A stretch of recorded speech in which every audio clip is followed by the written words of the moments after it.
I'm your huckleberry.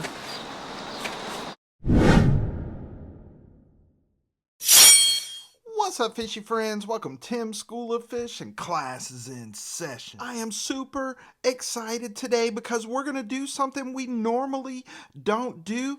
Today, we are going to take a look at a knife sharpening system. This is the Tumbler Pro. They've made some changes from the first edition. I don't normally do sharpening videos, of course. I sharpen my knives, but the reason I don't do sharpening videos is because you're not going to get any 70,000 times magnification electron micrograph images from me. You're not going to get any gas spectroscopy or any mass spectrometry. You're not going to get any terminal restriction fragment length polymorphism assays. You're not going to get a bunch of bro science from me. While I have an extensive background in science, and while all of those things are great, there are a bunch of channels out there that do that if you want to see that. But I don't need all that to be able to tell you if a knife functions well, if the heat treat on the steel is any good or not. And I don't need all that to tell you if a sharpener works well and is easy to use or not. So, with all that said, I've had this Tumbler Pro since about Thanksgiving. I wanted to make sure that I used it and could give you my honest opinion. So today, we're going to sharpen up some knives, and I'm going to tell you what I think about the Tumbler Pro rolling knife sharpening system. So, without further ado, let's get this camera turned around and take a closer look. Hey man, do me a favor and go ahead and hit that like button. While you're at it, go ahead and subscribe. It sure does help the channel. We sure do appreciate it a lot. Thank you very much, man. Alright, so the Tumbler Pro rolling knife sharpener. This is the first rolling system that I have ever used. What I use more than anything is a strop. Now, Tumbler reached out to me. They sent this to me for review. Full disclosure, and I wanted to make sure that I put it to good use before I just took it out of the box and started talking about it. So in the box, you're going to get your instruction book. You're going to get your magnetic block. You can see that it's got dust all over it. I've been using this quite a bit. And you're going to get your roller here with a diamond stone on one side and a ceramic honing stone on the other. Now, this is the Tumbler Pro. This is the newest edition. Some of the complaints from the original Tumbler have been corrected. It wasn't very smooth rolling. You can see here that it is super smooth. Doesn't make any noise or anything, so they have corrected that. The original Tumbler had about an 800 grit stone on it, and it just took too long. It was too fine. This is 46 microns, which is about 320 grit, which is perfect. One of the other complaints was that they had a steel honing disc on here, and it was too soft to actually remove the burr. They have replaced that with ceramic, which is much better. One of the other complaints was that the discs were not removable. Now you can remove the disc and replace it with other discs if you choose to do that. And then the last complaint was that the magnets on the angle block were not strong enough. These magnets are very strong. There are lots of videos out there showing the Tumbler Pro magnets being really improved and much stronger than a lot of other rolling sharpener systems. I don't have any other rolling sharpener system to compare it to, but I can tell you, and you can see that this is well used. These magnets are plenty strong. I don't have any problem with knives moving on me whatsoever. Another thing that people talked about a lot was that the rolling sharpening system was originally designed by Horl, Horl.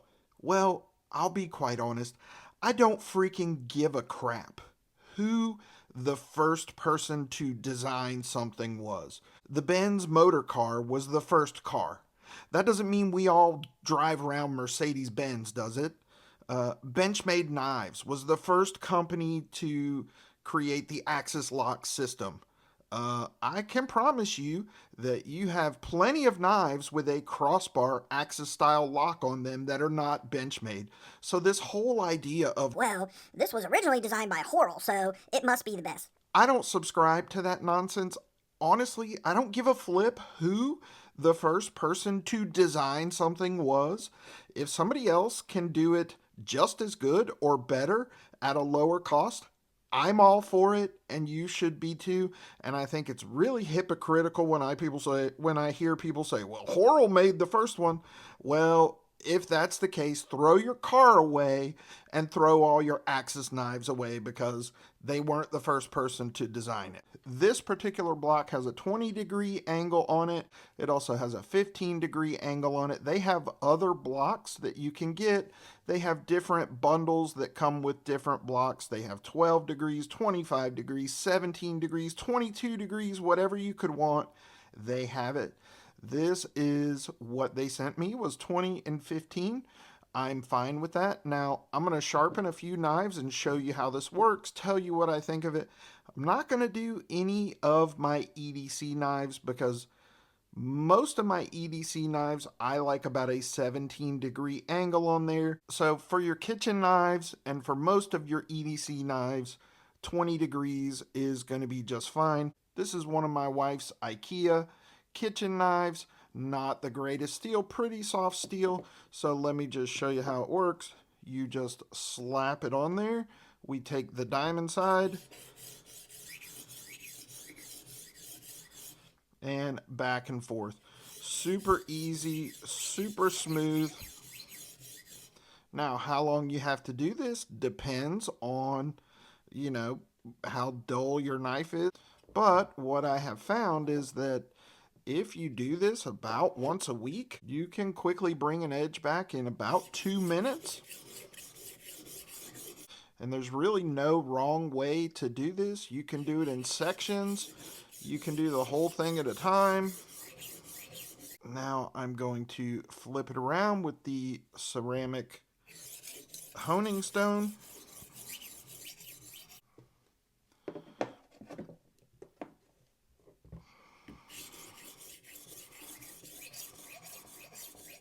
A lot of times with my EDC knives, I will lay the edge back to about 17 degrees. And I will tell you that I prefer my work sharp to reprofile an edge as opposed to this. I find that this is great for maintaining an edge or bringing an edge back quickly, but I just like the work sharp for changing an edge angle. So one of the other things is people say that you can't really do small knives or short knives on this. Now, you have two options when you have a blade that's not very tall. You can either set something underneath it to rest it on, but I have sort of developed my own technique. What I do is just stick it to the magnet with the blade sticking up above the edge of the block, and then I kind of hold it like this and just rest my fingers on the table and push it up under the knife so that the knife can't go down, and voila, I don't have that problem. Now that works for me. You might find that setting something under the knife works better for you, but this works just fine for me. This is how I've been doing it. You can see that it rolls really smooth. The magnet is super strong. It is not coming off of there at all. I even just banged it on the table and it didn't move. I just kind of put my thumb and finger under there as kind of a little rest. And Bob's your uncle. Now, if you have a very tall blade, one that's very broad or tall, you might have to set the roller on a book or a cutting board or something to reach the edge. But I have found that you can do small paring knives, small EDC knives, and very tall, broad knives just as easily as anything. And then we'll hit it with this ceramic. So I gotta tell you guys, I really like this thing. And there's a reason that I don't do sharpening videos. Number one, there's always somebody that says you're freaking doing it wrong. You can't do this, you can't do that. Well, that's a load of crap. There's a million ways to sharpen a knife, and whatever way works for you is perfectly fine, right? If you can get an edge on your knife, it really doesn't matter how you do it. Boom. Just like that. Nothing to it. Here's another little paring knife, one of my favorite paring knives. This is made in Brazil by Tramontina.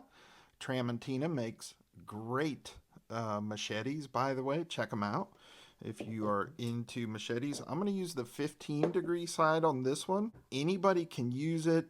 I don't have to adjust any angle. I don't have to think about anything.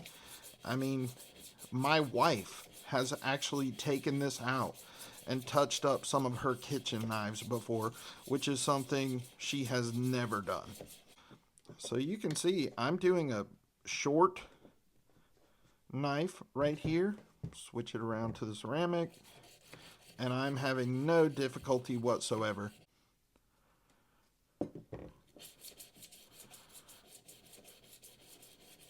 So, in conclusion, what do I think about the Tumbler Pro? I think they made some fantastic upgrades. I think they listened when people talked to them about the original model. They changed the grit on the stone. They changed this to ceramic. They made this removable. They improved the bearings. They improved this material. They made more angles. They improved the magnet. I think this is a fantastic system. I use it all the time. I can, without question, recommend it to you guys. I absolutely love it. I don't need to see any freaking electron micrograph images to tell you that this thing gets my knife sharp. It does it quickly. It's easy to use, and I absolutely love it. So there you go, boys and girls. That is the Tumbler Pro rolling knife sharpening system. As always, I appreciate you for watching. Give me a thumbs up, drop me a comment down in the comment section. Let me know if you have a rolling knife sharpener and what you think of it. Let me know if you have the Tumbler or the Tumbler Pro and what you think of those. And if you're not subscribed to the channel, please consider doing so. Just click my logo right over there. That's it for this episode of Tim's School of Fish, boys and girls. Class dismissed.